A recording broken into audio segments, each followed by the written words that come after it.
we go. We are on for the 16th voiceover livecast. Welcome. As always, there's no one here quite yet, but there's people waiting for this to start, and we'll see who comes in first. Oh, it's Lori English first. Michele Dalton, a close second. Richard Dardis must be right behind. Although it's Sandy. Sandy's third. Good morning. We'll see how many we get here. Oh, that was weird. Lori was showing me your old icon, your old Facebook image, the warrior thing. That was kind of odd. There's Richard Dardis. Richard, you're fourth. Oh my gosh. Too slow.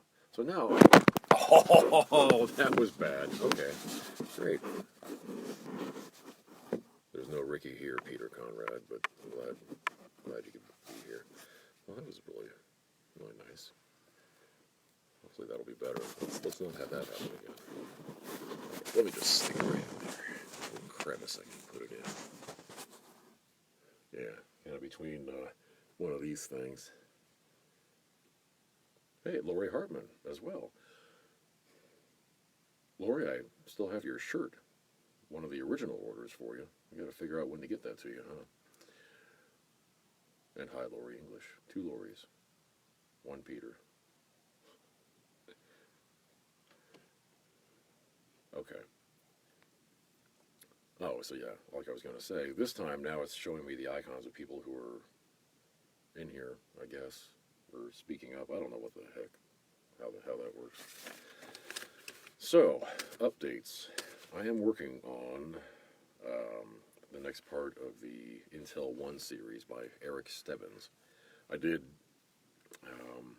his book Androcide about 1.5 years ago. It's been a while. And right now I'm working on China Girl.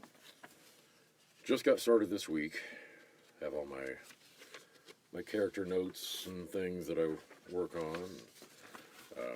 Pretty cool story, actually. It's kind of a near future, really borrowing heavily from reality as far as the president and things that are going on and what could happen in about 10 or 15 years. Along with some spy stuff and other kind of fictional things. Hey, Heidi. It was good to see you guys on Saturday at Java Central. Hope you enjoyed it. And Heidi, I have your shirt, your order. So anyone who has ordered shirts, I've got them. Let's figure out how to get them to you. So I had to postpone this from last week. I'm here now. But tomorrow morning I'll be in Branson for a whole week on a rare vacation. So the next livecast, the music livecast, will be in 2 weeks. And I'm still hoping I may have a musical guest with me. We'll see. So, yeah, this is a busy time, and I've got a lot to do. A lot to do today, so actually the first thing I'm doing as soon as I get done with this out of the booth is probably the most important thing. It's definitely the most important thing. There's a lot, but that's like way up there. So, and then everything else after that is just kind of whatever. Hi, Kevin. Hey, Ryan. So today we are going to be reading from Michele Dalton's The Belmont, a short story she's been writing. Hi, Tim. And it's probably going to wrap up, actually, in the next episode, which will end up being 3 weeks from now. This is episode 3. It's called Trouble. I'm going to warn you beforehand. One of the less important, less fun things I'm doing later is getting an allergy shot, which I'm probably a week or 2 late on. Hi, Brian. Jeff. Kathy. So, if I if I have a sneezing fit, well, I have a sneezing fit. I don't know. Hi, Jared. So I'm going to go ahead and get started. And if you've listened to the other episodes, you'll be able to follow along. Otherwise, just kind of enjoy.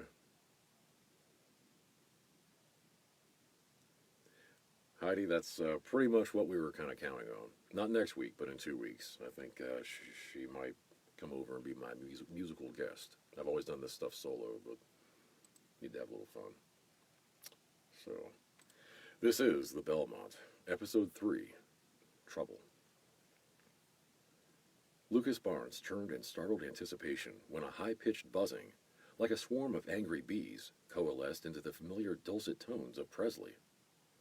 "If you're looking for trouble, you've come to the right place," the king of rock and roll proclaimed into the heavy blues accompaniment. Scrunching his eyes closed, Luke took a deep breath and then stomped on his own foot.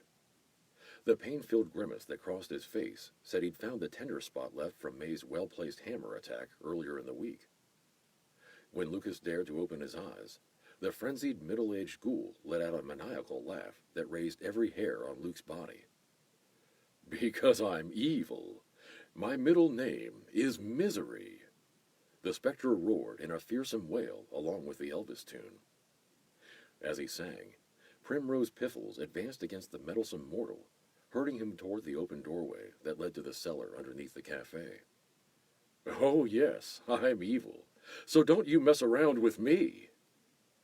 Flailing, Lucas realized too late what was happening.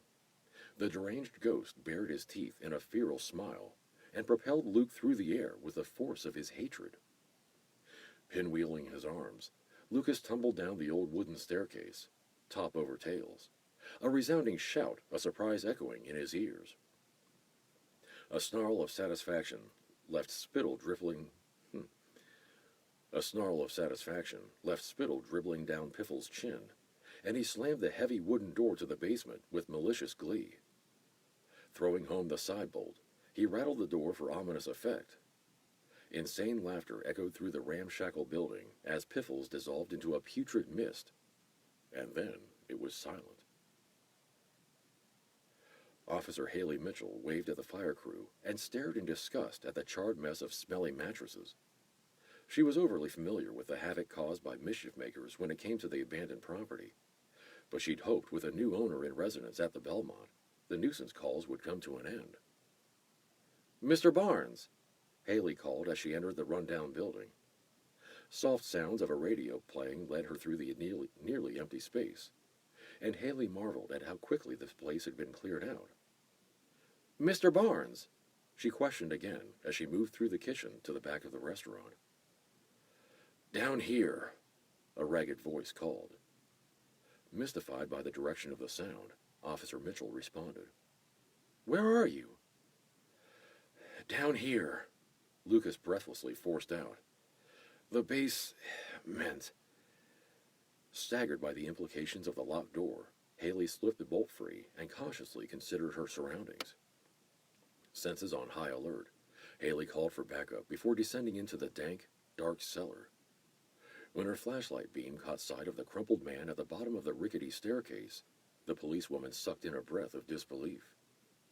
Barring an injured man in the basement wasn't just adolescent shenanigans. The metallic scent of blood hit Haley's nose as she bent to examine Luke's still form. The poor fellow struggled to breathe, and the sticky pool under Luke's head declared his urgent need for help. With an unsteady hand, Haley keyed the mic on her shoulder and called for an ambulance. A bare minute later, 2 members of the fire crew thundered down the steps with a medical kit. "I need to secure the scene," she quietly commented before she relinquished care of the victim. Lucas tentatively traced the line of dainty stitches that followed the hinge of his jaw before it disappeared under his left ear and down the side of his neck. The jagged piece of wood that tore his face open on his descent into the darkness had scarcely missed his jugular vein, but it was the piercing ache in his chest that stole Luke's breath. "I don't know," he mumbled again. The barrage of questions about his accident made Luke physically ill. Or maybe it was the heavy narcotics swimming through his bloodstream.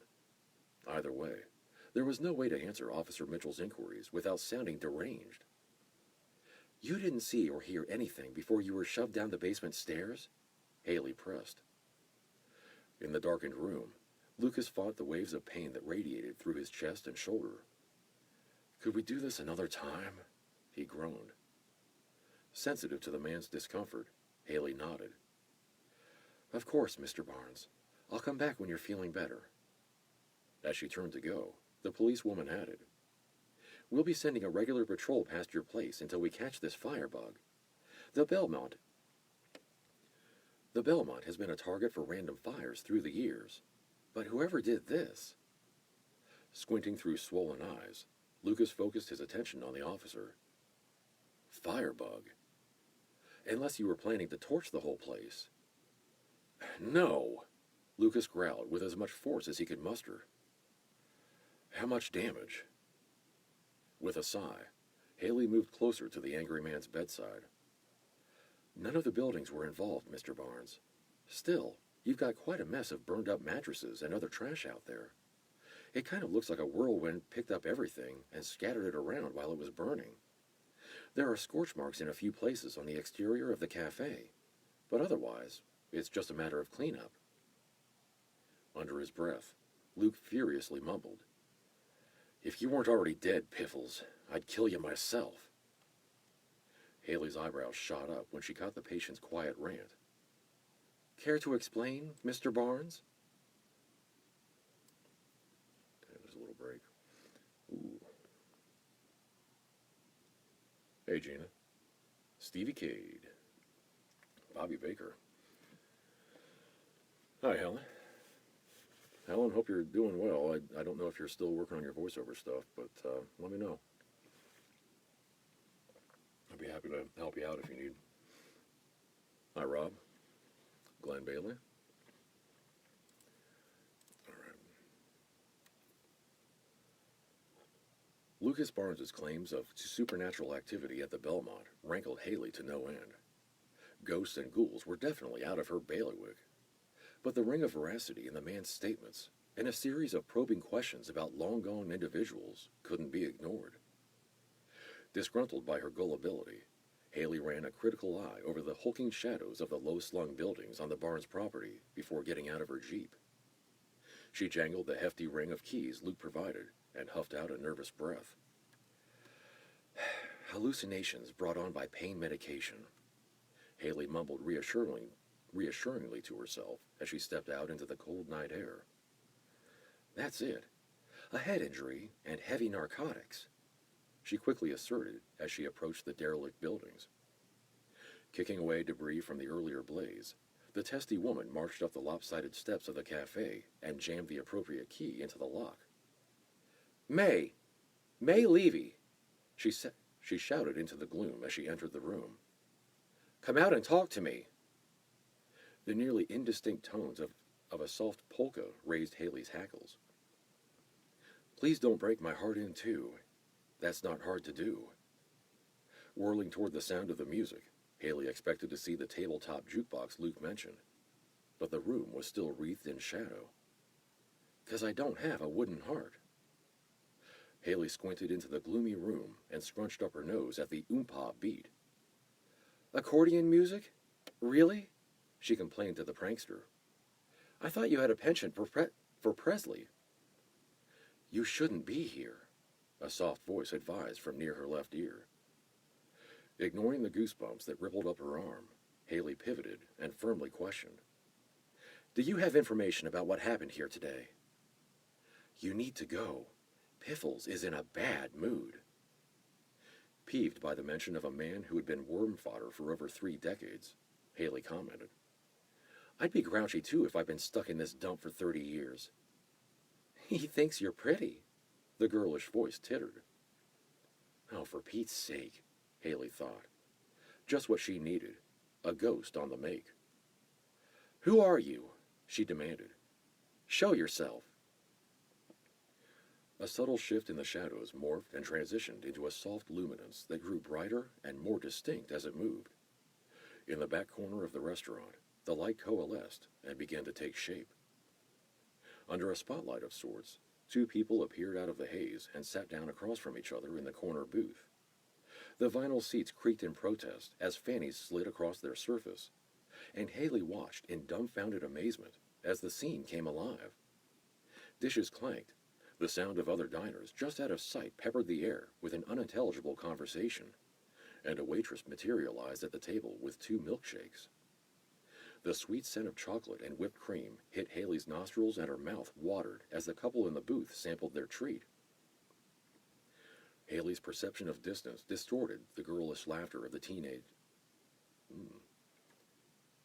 Haley's perception of distance distorted the girlish laughter of the teenager and the soft southern drawl of the young man, but their flirtatious manner was obvious. Bright eyes and a flush on the girl's cheeks gave away her intense interest in the raven-haired fellow. With his back to the room, Haley couldn't watch the boy's expression, but his body language spoke volumes. The spotlight that illuminated the tableau shifted and expanded until it revealed a full-size jukebox to the left of the corner booth, and the sultry sound of, "I want you, I need you, I love you," began to play softly. Caught up in observing the tender romance as it played out, Haley wandered closer.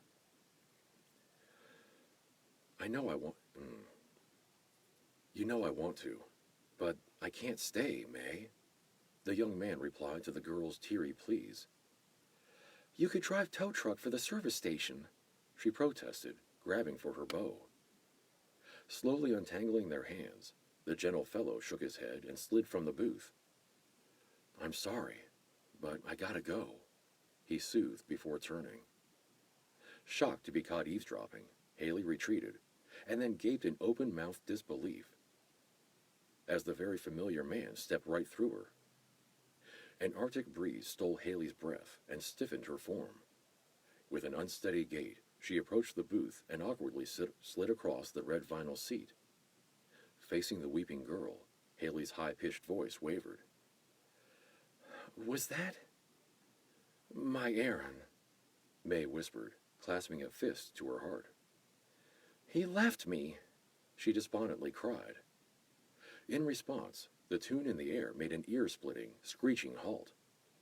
Abruptly, the driving voice of the king wailed, "It's down at the end of Lonely Street, at Heartbreak Hotel." And with that, May vanished.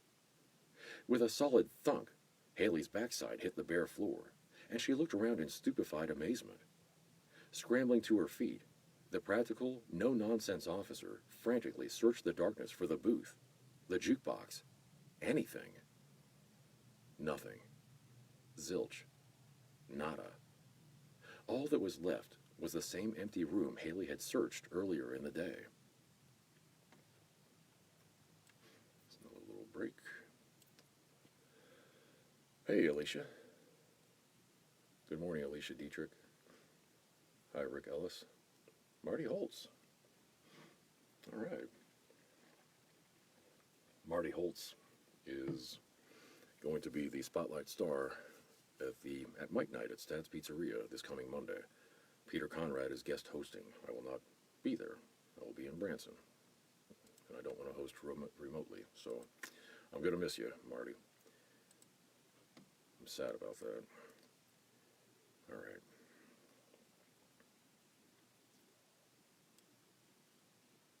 Primrose Percival Thanks, Michelle, for the tongue-twisting name. All right. Primrose Percival Piffles, Haley explained with a look at her notes. Jesus, did his parents hate the kid? Lucas commented with a bleak look at the disheveled woman. I don't know. Not many people remember the guy, Haley replied with another glance at some old newspaper clippings. Sliding a photocopy of the article across the bedside tray, she continued. His parents were hog farmers south of town. By the time he was in high school, he already had a rap sheet. Mild stuff by our standards, but hot riding and a few run-ins with the local sheriff in the 50s earned him a reputation. Luke skimmed the newspaper story, and his eyebrows went up. According to this, Piffles deliberately ran that old barracuda into the lake. Yeah, just outside of town, Haley confirmed. Rammed the other driver he was racing and sent them both to a watery grave. His busted ribs screamed when Lucas tried to shift into a more comfortable position. So what am I going to do with a weepy wraith and a sinister, spiteful spirit? Hey, I only handle law and order on the flesh and blood side of things. You want help with ghouls and goblins, I suggest you call the ghost hunters, Haley chided. But I wouldn't plan on going back to the Belmont until you figure it out. With a crabby grunt, Lucas scowled at his unusual ally. Where, where exactly am I supposed to go? I have a contractor starting work on the motel units next week, and they still aren't cleaned out. Suppose you can get May to straighten things up? Haley teased with a wink. Luke slatted a perturbed look at the sassy woman and grumbled. She's not my fairy godmother, and I don't think she can bippity-boppity-boo that crap into the dumpster. You never know unless you ask. Rolling his eyes in exasperation, Luke made a small gesture toward the female officer. Since Piffles has taken a shine to you, why don't you run on over and make that suggestion? And while you're at it, tell that demonic fiend... And while you're at it, tell that demonic fiend he better get used to company. I've got 5 songwriters from Chicago signed up for the spring retreat, and I'll burn the place to the ground before I let Primrose Percival Piffles screw this up.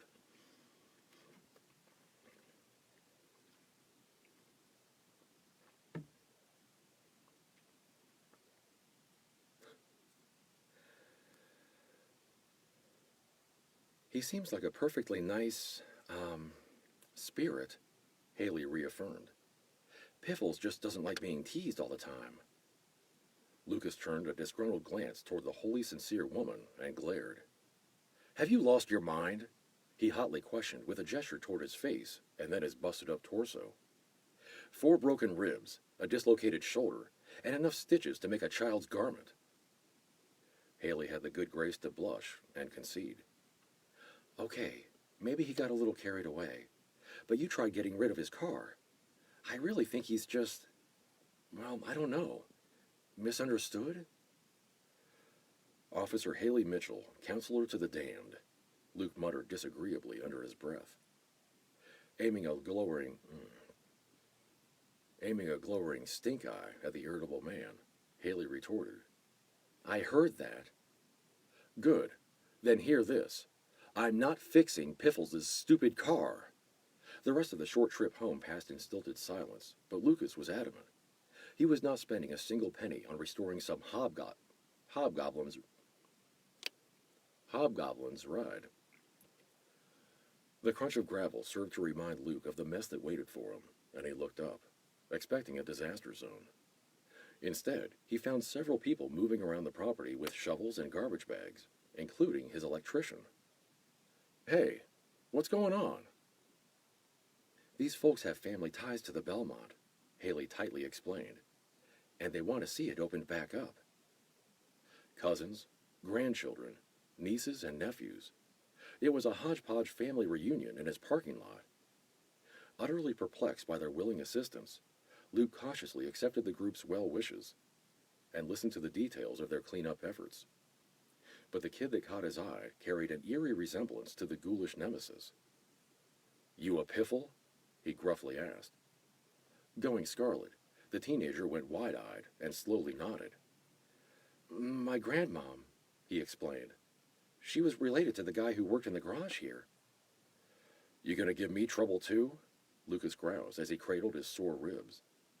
A hush fell over the helpers, and it was Luke's turn to flush in embarrassment. Sorry, kid, he mumbled apologetically. I'm having a hell of a day. Shouldn't have taken it out on you. Intervening, Haley steered the ornery man toward one of the motel units. You're supposed to be taking it easy, she diplomatically observed with a conspiratorial wink at the others. And I think it's time for more of your painkillers. Where are we going? Luke protested when they were out of earshot of the cleanup crew. My camper's parked in the garage. Ignoring Lucas's grumbled admonishment, the persistent woman shuffled him along and pointed to Unit 1. We, had a bit of a problem in one of the service bays yesterday. Once they were safely ensconced in the ragtag room, Haley closed the door and sheepishly admitted. Piffles, well, he flattened your camper when he found out I was bringing you back here. Dead air hung between them as Lucas processed the announcement. Abashed, the suddenly timid lady mumbled, I had the crew get rid of the rubble, so you don't need to worry about that. Waving to a cardboard box sitting in the corner, Haley advised. We saved what we could. Lucas stared at the small container in bewilderment. What you could, he parroted. What you could, he bellowed when the reality hit him square between the eyes. Where's my stuff? Where's my guitar? With her back propped against the exterior door, Haley went stiff when the furious man spun in her direction. Steel in her spine and authority in her voice, she lowly stated, Stand down, Lucas. Roaring like a wounded grizzly, Luke stomped around the small confines of the motel room, enraged by the limitations of his injured body and the ominous, unsettled dread in his gut. An unmistakable certainty, a fearful anticipation. It covered Lucas in a cold sweat. His whole world was crashing down, and there wasn't a damn thing he could do to stop it. And that's it. Hi, John. David. I won't walk you on the head. Just, that's a funny thing, too. When I'm working on these books, sometimes there's phrases and things that are just take a lot of work to get right. And I think most authors, even if they're thinking about turning their books into audiobooks, they don't really think about that kind of stuff. So it's up to us, the narrators, to deal with that. And it's funny, that little comment about the stink eye. There's an interesting reference to someone else that I know who has one of those. So, I think the plan is to wrap this up. Thanks, Brian. To wrap this up in the next episode, which again will be 3 weeks from now. And then we'll just see where we go from there. That's really all the updates I have. This is kind of a shorter one. So, thanks everybody for tuning in. And again, I'm leaving tomorrow morning, so I'm not going to be posting anything. My wife will probably be checking me in and posting photos. So you might see me out there, but it's not going to be my fault. I'm trying to take a break. So we'll see you next time.